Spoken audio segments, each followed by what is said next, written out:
Hey guys, Explorer 4 here, Horrorboy 465, and I know that it's a little weird that I don't have my sunglasses on for the intro. I actually forgot them at somebody else's house, so that's why they're missing this video.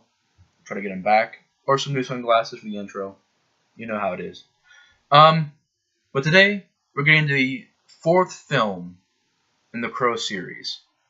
We're getting to a review, the final review of the Crow franchise, film franchise. And this is not a review, this is a rant. Because today, we're talking about a big old stinky pile of crap, The Crow, Wicked Prayer. Now, The Crow, Wicked Prayer came out in 2005, gets a 3.0 on IMDb, directed by Lance Mangia.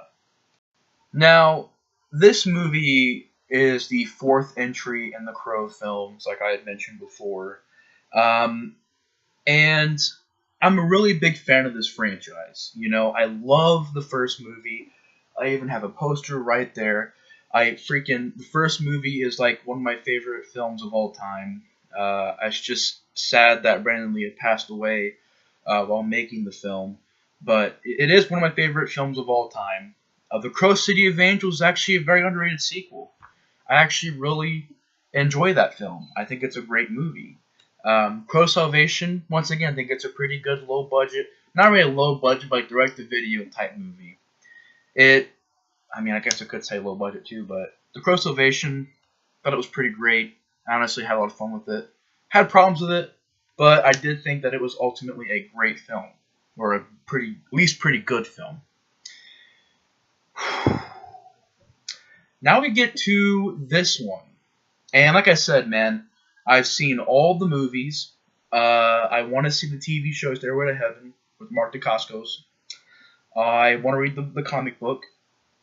And I know that they were working on a new Crow film, but I guess one of my subscribers had let me know that has since canceled. So I think it's going to star Jason Momoa in it, but it's been canceled, I guess. One of my subscribers had let me know about that. And I think that this movie just shows that this series probably doesn't need any more movies. I'm always open for sequels in usually every franchise. There's only been a couple franchises I think don't need sequels anymore. I would say this one is that because we just really don't need any more sequels. I get it. Sequels were a problem in the first place, but at least the second and third movie had some good things to it. But when you get to a film like this one, it's like the series was already given up on before this movie came out. You know, before this movie came out, I think that most fans were kind of already done with the series because Part 2 didn't do that good, and Part 3 was direct to video, and I think it got mixed opinions. And when this came out, I can't really say when this came out like what happened, but I'm pretty sure that most of the Crow fans did not want to see this movie. Because as a Crow fan myself, I really didn't want to see this movie, at least nowadays.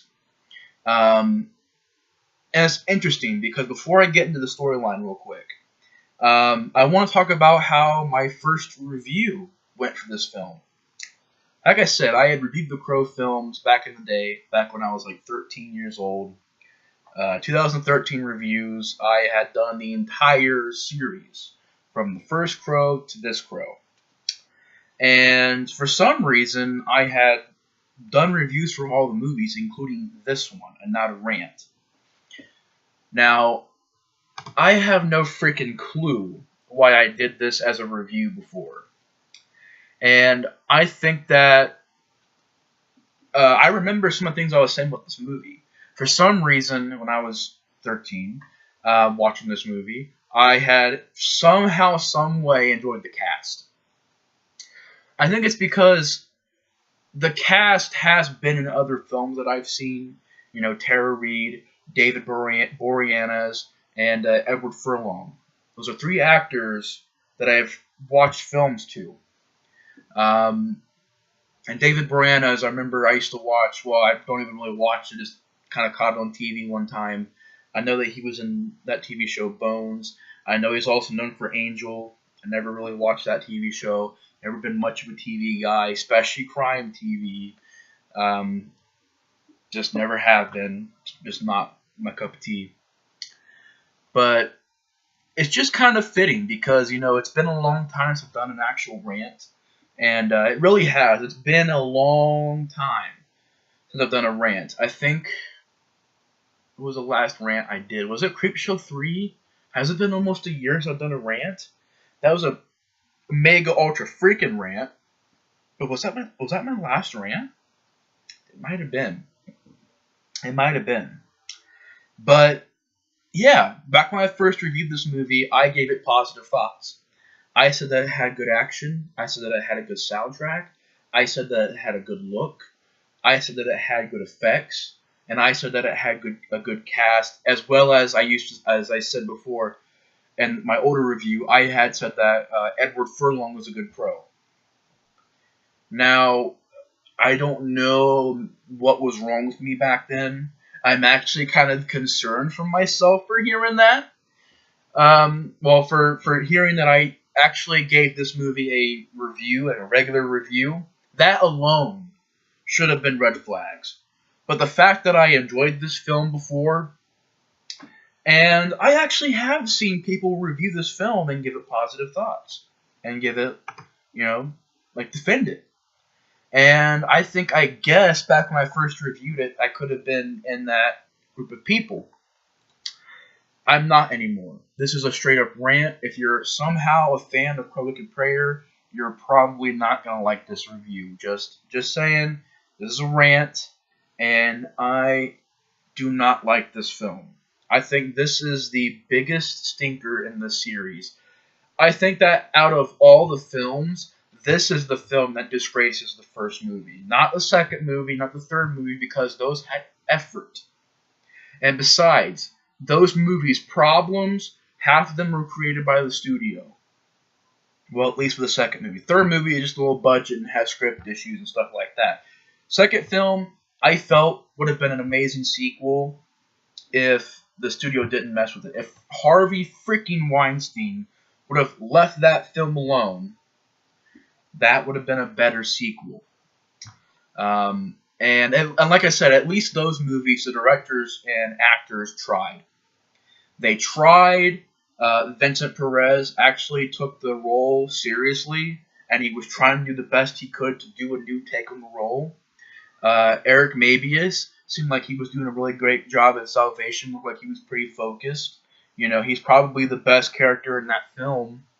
Him and Kirsten Dunst, probably the best characters. But in this movie, there's no effort. That's the big thing in this movie, is that there's no effort. And like I said, I don't understand why in the past I gave this movie a review. I shouldn't have given this movie a review. This movie should have been... This honestly should be a mega ultra freaking rant. But for some reason, I can't put this movie on that list. Because there are some things I think are passable about it. Not even passable, just barely above the level of watchable, or it's mainly just ideas. The film itself sucks, but there's some ideas I don't mind. And also, I don't think it's so bad to put on a Creepshow 3 level, because Creepshow 3, this movie freaking sucks, but it still doesn't top Creepshow 3. I would rather watch this one than Creepshow 3. At least this one has a fast pace to it. I can say that. How long is this freaking movie? It's an hour and 39 minutes. I can say that, like I said, it has a good pacing. I'll get to the things I like about it in a second. This is going to be an all over the place review because it's been a long time since I've done a rant. And I got to get back in the ranting mode. That's why I'm keeping this going. I got to get built up to get back in the ranting mode. And let's just get into the story real quick. Let's just get the story out of the way. Edward Furlong is this convict, and this movie takes place in the desert. I guess for budget issues, I guess. Maybe. It's just what I assume. Takes place in the desert. And this convict is responsible for this murder of this guy, I guess, who was trying to rape Edward Furlong's girlfriend, and Edward Furlong beat him to death. And so Edward Furlong went to prison. He's coming back from prison, and him and his girlfriend are about to probably get engaged, gonna participate, I think, in the Day of the Dead or something like that. They're gonna participate in that, and they're having all these plans set up, and Edward Furlong is gonna propose to his girlfriend. And in the meantime, you have the horsemen of the apocalypse. You have war, pestilence, death. You have those types of characters. For pretty much every single one of them is named that. War, pestilence, famine, and David Boreanaz is pretty much the leader of this group, where he plays death. And he is, I guess, someone who Edward Furlong had met while in prison and kind of became friends with. And when David Boreanaz breaks out of prison, in like the lamest way, which I'll explain in a minute, there's lots of we got to talk about this. That's why I said it's going to be a long one, because there's a lot of stuff that I got to talk about in this film. But basically, David Boreanaz is wanting to do this ritual to kind of become Satan. And pretty much Edward Furlong and his girlfriend become a part of that ritual.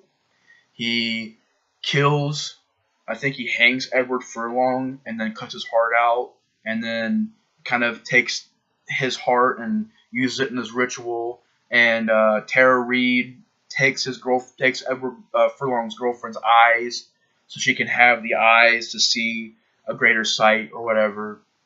Some bull crap.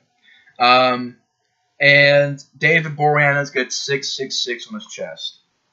And from there on, it's pretty much David Boreanaz trying to become Satan, doing all these different things, like has to kill a priest, has to go to this church and get married, and then pretty much trying to become Satan. And in the meantime, Edward Furlong comes back, and he kills a couple of the people that are working for David Boreanaz.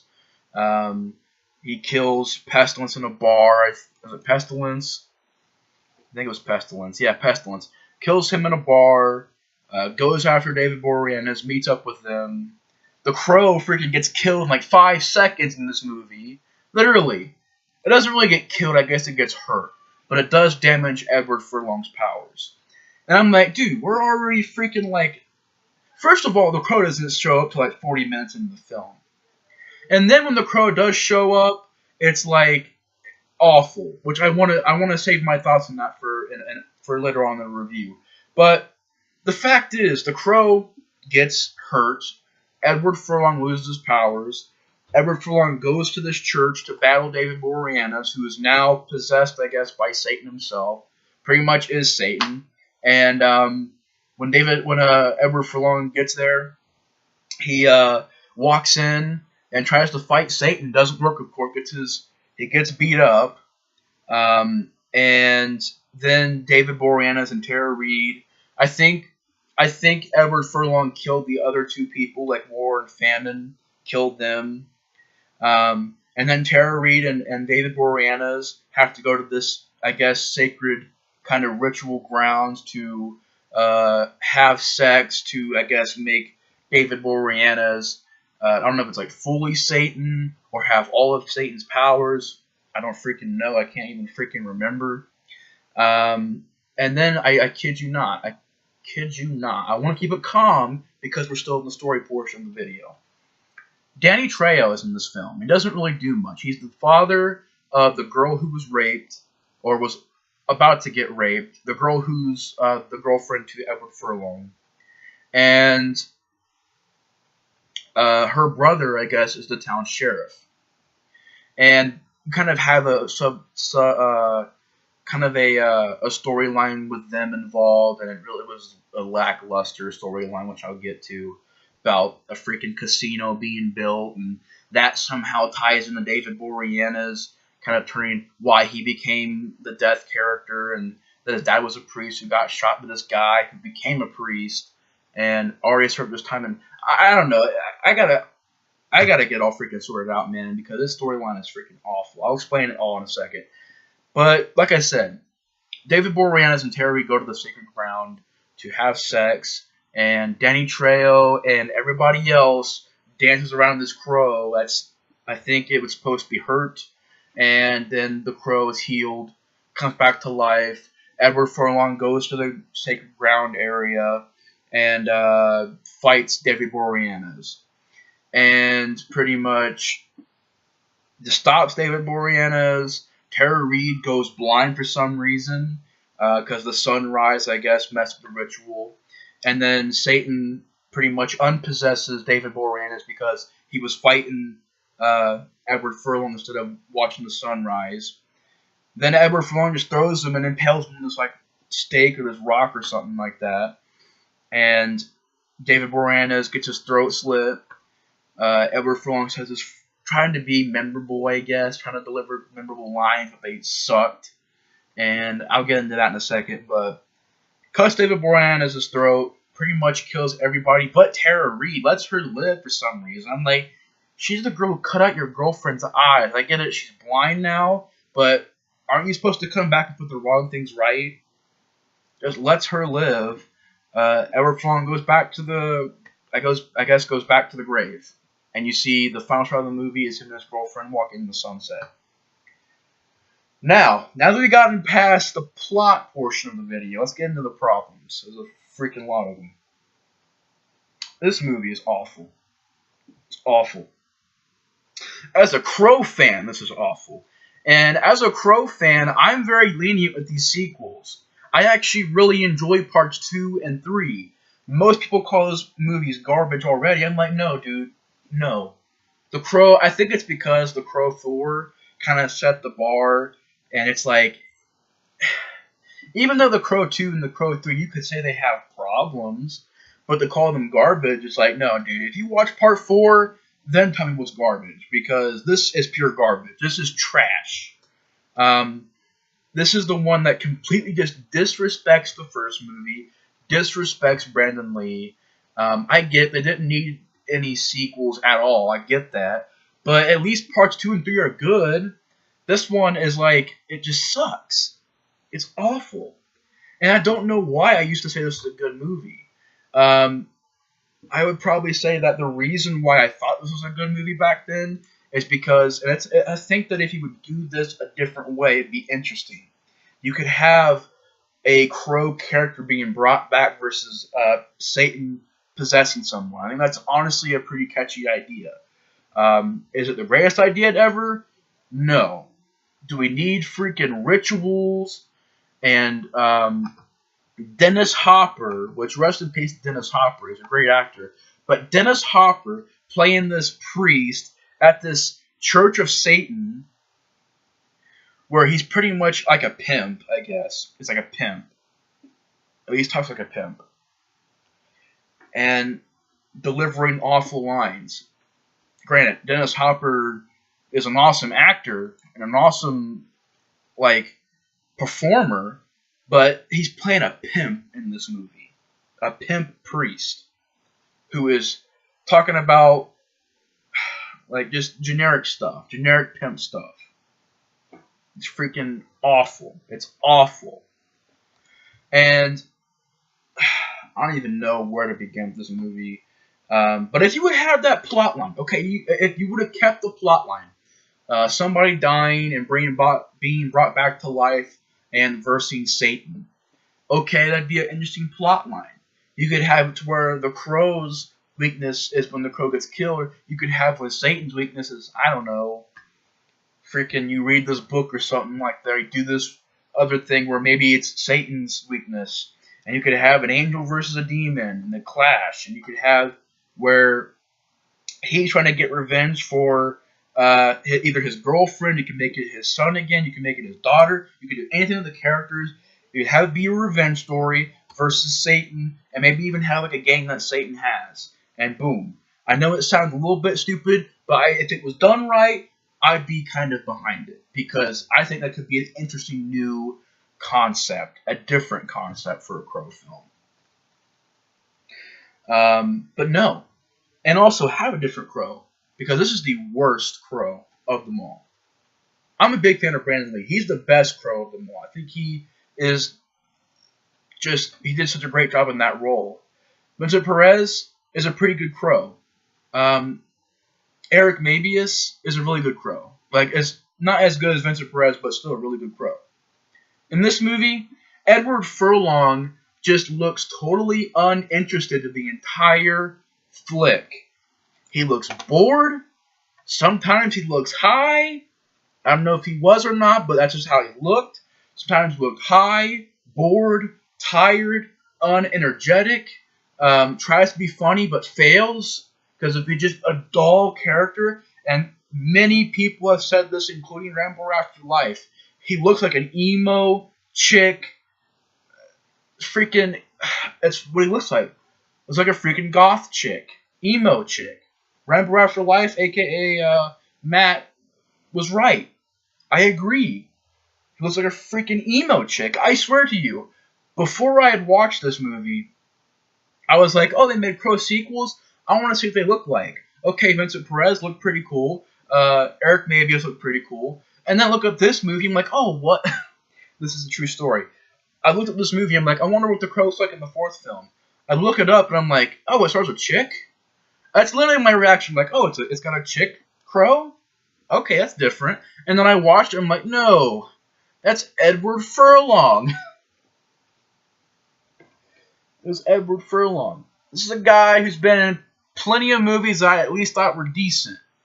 You know, T2. He was great in T2. I think everybody says that he's great in T2. I heard they did okay in Brain Scan. Granted, I've never seen Brain Scan, but I've heard about it. As well as Pet Sematary 2. I started watching it, and honestly, he didn't do bad in that movie. I didn't think he did bad. Night of the Demons, the remake, which I have over there, a DVD of it, he was okay in it. He was decent. He was actually having fun with that movie a lot more. In this movie, he's just completely uninterested in what's going on. His lines suck. He cannot fight. His martial arts sucks.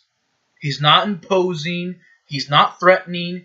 He doesn't look like he doesn't look like a man on a mission. That's what he doesn't look like. Eric Mabius had that look.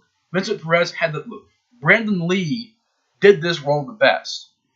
And he definitely had that look. Like the look that if he looked at you, you say, okay, this guy's intimidating. You know, he had that look. The Crow has to have that look to make him like he's out for revenge. In this movie, nope. Just the best way I could say it, looks like he's freaking emo. Looks like a chick, first of all. Looks like an emo chick. Just like Rambo After Life said. Emo. He looks emo. Or like a goth. Oh. And the way they did the makeup too didn't help because it looked more emo in this movie. It's the way that it looked. And the outfit just looked and screamed goth. And it was really freaking awful.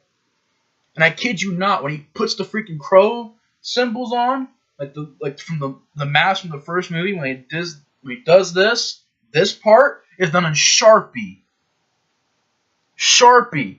I kid you not. They even have a Sharpie logo. Like, while he's doing it. Sharpie. A freaking Sharpie pen.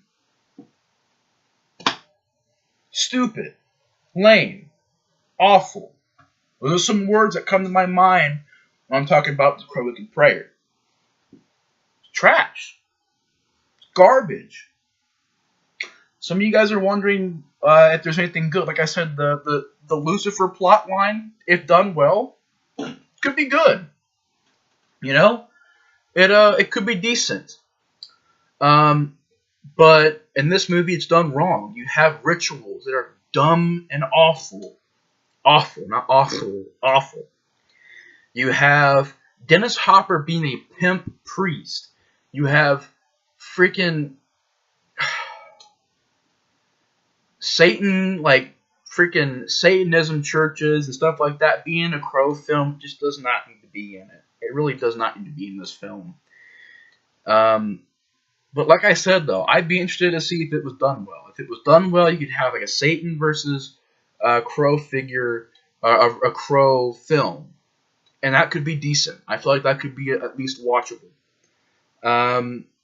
I guess what else is actually good about it? I really can't freaking remember. What else? I freaking can't think of it. I really can't think of anything else good about it other than that plot line. I think if it was tweaked a lot, it could be at least watchable. And like I said, it has a fast pace to it. It's a fast paced film. At least it's not freaking boring. But it does suck. I think that with this movie, man, you just needed not to make it. You know, this director, first of all, the film being shot in the desert, it gives the movie a really awful look. There's no atmosphere. There's no lighting. There's no direction or camera work that I enjoyed. There's no acting that I enjoyed. There's no storyline that I enjoyed, because in the end it's awful. The characters are awful. They're dumb. You have subplots that are dumb and freaking irrelevant to the story, like with the casino being built and that tying into the freaking death character David Boreanaz, and his dad was killed by this preacher, and so he decided to become evil, and it just sucked. Awful subplots. And they did nothing for the film. Danny Trejo, this is one of those movies he doesn't do squat in. He does more in the From Dusk Till Dawn films than he does in these. Or not in these, but in this film. This film alone. He did more in part 3 of From Dusk Till Dawn than he did in this film. Now, I'm pretty sure people are like, well, come on, From Dusk Till Dawn 3 is awful too. From Dusk Till Dawn 3 is fun. It's low budget. It looks awful at times, but at least it was fun. At least it had fun characters, fun gore, fun third act, fun beginning, fun shootouts, fun practical effects. That movie I can actually have fun with. That's what I mean. Just because it's low budget doesn't mean I hate the film. There's been plenty of low budget films that I've seen that are actually pretty good. You know? I've seen The Demented. I'm always going to bring that movie up because that's a really good film. Last of the Living. Granted, those are zombie films. But, I mean, technically speaking, Dawn of the Dead's low budget. Halloween's low budget. Evil Dead's low budget. Cabin Fever's low budget. Freaking what else? I've seen plenty of low budget films. Budget is not the big... Granted, it's a problem because not only do you have a low budget, you have everything else that sucks about it, so you have a low budget look to it. The CGI in this film is terrible. It's terrible. They literally take shots from like the other Crow films of the Crow and use it in this film. Granted, maybe it was done in the first 2 sequels as well, but I didn't really notice it that much. Here it's really obvious. There's no lines that I remember from this Crow. Like, he's talking to Pestilence and he's saying this dialogue, and it's just, I can't even remember it. It's just terrible. It's terrible. Edward Furlong did not need to be a Crow. Why he was picked to be a Crow, I don't know. He doesn't know how to fight. Doesn't have any charisma. He doesn't have any intensity. He doesn't really have a good look to be the Crow. Like, his look is emo or goth. Looks terrible. The plot is all over the place. Some of these scenes are ridiculous. Like, let me go through some of the scenes real quick. Like I said in the beginning of the review, David Boreanaz breaks out of prison, or breaks out of, I guess, detainment or whatever. I guess it's like him being transported, maybe. He breaks out by freaking literally just hitting these guards, and Tara Reid shooting his cuffs, and him hitting the guards, and then boom, he escaped. That's how easy it was. You have the beginning of the film, mainly just the opening, but mostly throughout the film as well. But the opening of the film, you have choreography that is just terrible. Fight choreography. You literally have hits that are like this far away from, like, here's the face and here's the face and here's the kick with a punch. And it's like literally, it's like that. It's like the hits and kicks and fight scenes have no momentum. They have no impact. They're not intense. most of the choreography is just, you can tell it's choreography. You cannot, most of the hits and kicks don't connect, or even look like they connect. Awful. The soundtrack is terrible. It has a bunch of really bad sounding. I don't know if it was stock music or if it was just the score they got. Either way, it sucked because it kind of had this going for a different feel, I guess, with a kind of a Mexican or like a Mexican style score, which I think could work. But in this movie, it just does not fit a Crow film. It does not fit a Crow film. That's just how I think. The way they did the music in this movie, it just does not fit a Crow film. And most of it just sounds just like a generic score that you would find. Like, there's nothing neat or interesting about it. There's no good songs either. At least in The Crow 2 and 3, you know, those movies at least had great soundtracks. Here, they got nothing. It ain't got no atmosphere. It doesn't have characters. Doesn't have actors. It is the lamest entry. It's the lamest one. And I'm glad that I'm finally getting this review out of the way because it's a movie that I did not want to talk about for the longest time. I really was like, man, I want to review the Crow series, but if I do that, I got to review the Crow 4, and I don't want to watch it again. So it's a pain to talk about this film. It really is. It sucks. As a Crow fan, it's a disgrace. It's terrible, and it's an awful sequel. It gets a 3.0 for a reason. A 3.0 on IMDb. Freaking lame. This movie sucks. What else can I say about it? It just, everything sucks. Some of the other scenes, you have the beginning of the movie. And by the way, this whole love story in this movie between Edward Furlong and his girlfriend does not, seem real. It seems fake and scripted and terrible. There's no chemistry, and it's just awful. So that part of the story sucked as well. The whole love story thing, it sucked. These characters are just generic, awful, and most of these actors just do a terrible job. David Boreanaz is over the top. Way too over the top. Tara Reid doesn't do anything. Her acting isn't the greatest either. Edward Furlong's acting sucks because he sounds tired, he sounds unmotivated, and he sounds uninterested in the script. He looks high sometimes, like he's up in the clouds talking like terrible. I know that he struggles with drugs, but that's just what I'm saying, man. When you're doing a film and you literally look like you're high while you're filming, no disrespect to the guy, but that's just how it looked. He looked tired, he looked uninterested, he looked like he was just not into the film. And it wasn't just him either. That's the same thing with Tara Reid and David Boreanaz and every other freaking person in this film. They did not look interested. There was no energy to their performances. It was just dull, boring, and lame. And I'm a big fan of this series. That's the thing. I'm lenient with this type of stuff. You know, part 2 and 3 I love. I'm pretty sure that if I do see Stairway to Heaven, the TV show, I'll probably really enjoy it because it has Mark Dacascos, which has a better look as a Crow. I don't know, man. What else to say?